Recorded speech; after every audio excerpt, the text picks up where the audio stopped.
From the words of AJ himself to the underwhelmed takeaway of the man assigned to promote him, here's how the boxing world reacted as Anthony Joshua defeated Jermaine Franklin. It was a solid win for the former champion, but by no means one that sets the sport on fire. And as you might expect, Joshua was forced to deal with some real criticism for these efforts. He went 12 rounds with Jermaine Franklin, but never truly put his foot on the gas. He won the decision, sure, but there was no statement victory, no major rebound moment after his 2 losses to Alexander Usyk. Maybe I could have done better, but it shows the levels of hard work he must have put in. And looking around at his contemporaries at the top of the division, it wasn't a performance that had many fans clamoring to see him fight again. It's not like there aren't big matchups out there for him, but there was virtually no wind in his sails coming out of his 12-rounder. Is AJ simply adjusting to a new coach and slowly looking to rebuild his form, or is he truly over the hill and not quite the fighter he once was? Well, it's a question that many fight fans and analysts have tried their hand at answering. Do my best, just doing my best, and that's all I can do.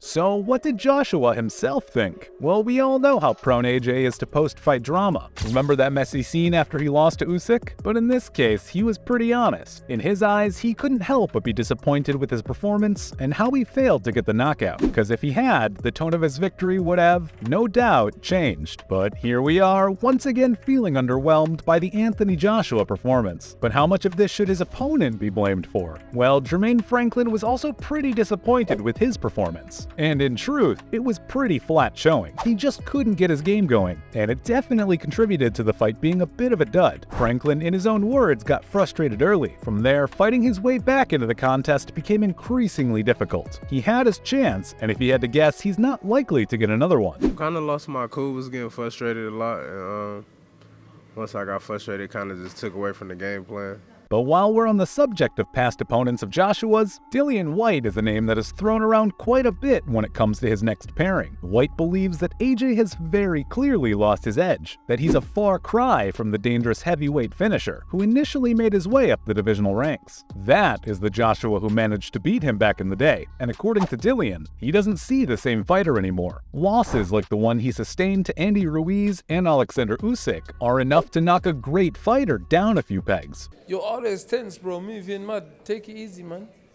Take it easy. You don't need to be so stiff all the time, man.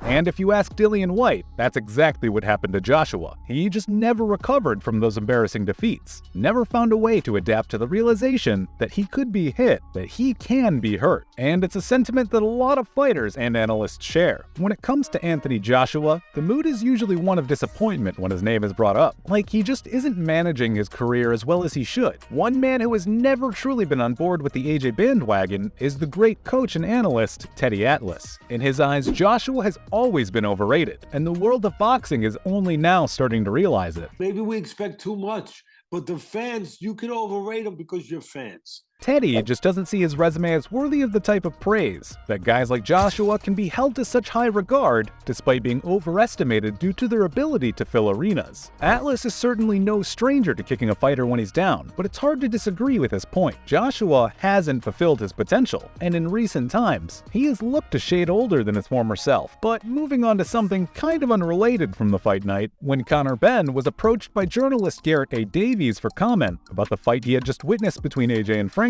he smacked the mic out of the reporter's hands. It's been a tough time for Ben. We're near Conor Benn, who I just want to say hello to. No, he's knocked the microphone off. He doesn't want to talk tonight.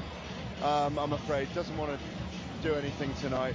Popping for PEDs twice in the way he did is the type of reputational hit that he may never recover from, and it's a controversy that deprived him of a major fight with Chris Eubank Jr., a fight that he might never claw his way back to. But moving on from that sideshow, let's get back to all things Anthony Joshua, and up next is a word from his promoter, Eddie Hearn. Sure, Eddie's job is to make AJ look good no matter what, and he did try to do that here, but he did also admit that Joshua wasn't amazing out there, that there was a lack of fire in his output, which was a pretty fair assessment. And left a little bit of energy in the ring, a little bit of frustration, you know, and he'll be a little bit flat with that performance.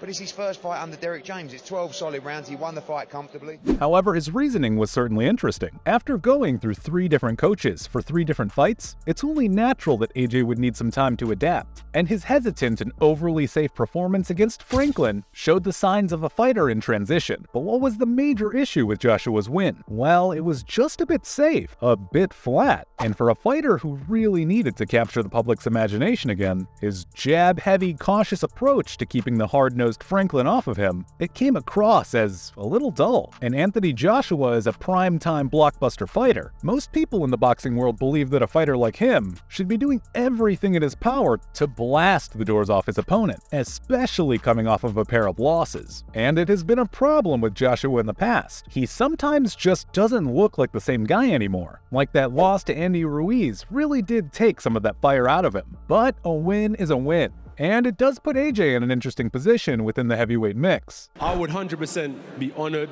to compete for the WBC Heavyweight Championship of the world.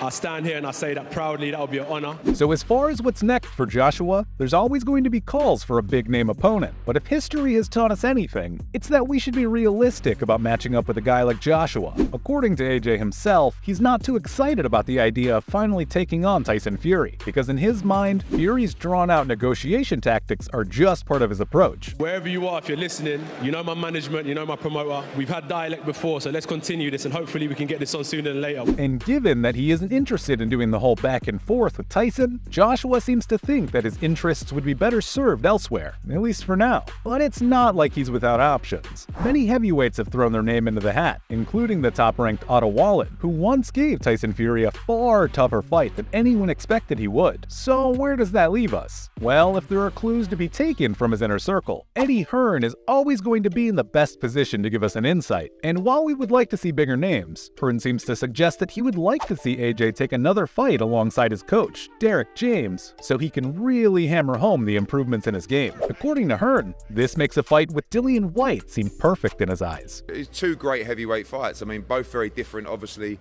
Gorman against Wardley was just an old-school tear-up. Joshua and Whyte fought once before, back in 2015, with Joshua getting the 7th round TKO. But at this point in both of their careers, perhaps it is the right time to run it back. If you asked most fans who they would pick, the undeniable answer would be Deontay Wilder. For years, when both men were at the top of their games, it seemed like this would eventually be the defining fight of our era. Little did we know that Tyson Fury was about to return and disrupt everything. But even now, the attraction of a Joshua versus Wilder fight is still there. It's just hard to know how risky a fight it could be for AJ at this point. Either way, Joshua is definitely at a very interesting point in his career. And while he has fallen on tough times, a big win next time around could well set him up for an opportunity to win it all back. But anyway, we've gone from those who think he's overrated to the counter-arguments of his inner circle. And that is what the pros had to say about Anthony Joshua versus Jermaine Franklin.